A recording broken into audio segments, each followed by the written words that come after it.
Hello viewers, welcome to my channel Bangla review. আমি নয়ন আছি আপনাদের সাথে।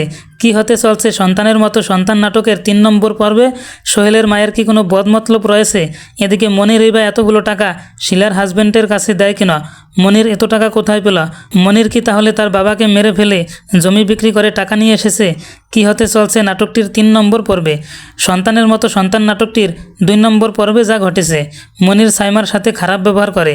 সালাম মিয়া তার মেয়েকে নিয়ে আসতে যায়, তখন ওই বাড়িতে পুলিশ ও চেয়ারম্যানও আসে মনিরকে ধরে নিয়ে যেতে, কিন্তু সাইমা পুলিশকে বারণ করে মনিরকে যেন ধরে নিয়ে না যায়। সাইমা বলে সে নিজের ইচ্ছেতে বিয়ে করেছে। সালাম মিয়া বলে আজ থেকে জানবো আমার মেয়ে মারা গেছে। পরে সবাই চলে যায়। মনিরের বাবা জেল থেকে বাড়ি আসার পর মনির আবার টাকা চায়, সে বিদেশ যাবে।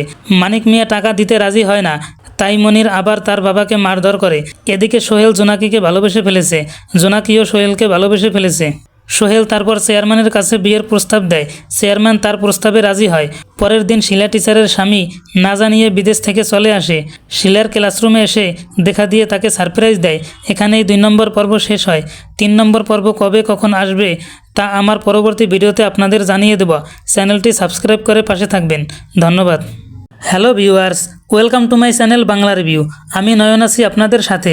কি হতে চলছে সন্তানের মতো সন্তান নাটকের 3 নম্বর পর্বে সোহেলের মায়ের কি কোনো বদমতলব রয়েছে? এদিকে মনির এই বা এতগুলো টাকা শিলার হাজব্যান্ডের কাছে দেয় কিনা? মনির এত টাকা কোথায় পেল?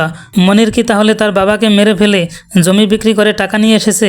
কি হতে চলছে নাটকটির 3 নম্বর পর্বে? সন্তানের মতো সন্তান নাটকটির 2 নম্বর পর্বে যা ঘটেছে, মনির সাইমার সাথে খারাপ ব্যবহার করে। সালাম মিয়া তার মেয়েকে নিয়ে আসতে যায়, তখন ওই বাড়িতে পুলিশ ও চেয়ারম্যানও আসে মনিরকে ধরে নিয়ে যেতে, কিন্তু সাইমা পুলিশকে বারণ করে মনিরকে যেন ধরে নিয়ে না যায়। সাইমা বলে সে নিজের ইচ্ছেতে বিয়ে করেছে। সালাম মিয়া বলে আজ থেকে জানবো আমার মেয়ে মারা গেছে। পরে সবাই চলে যায়।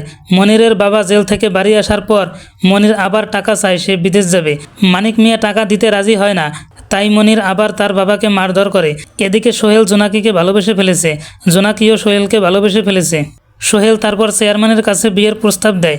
চেয়ারম্যান তার প্রস্তাবে রাজি হয়। পরের দিন শিলা টিচারের স্বামী না জানিয়ে বিদেশ থেকে চলে আসে।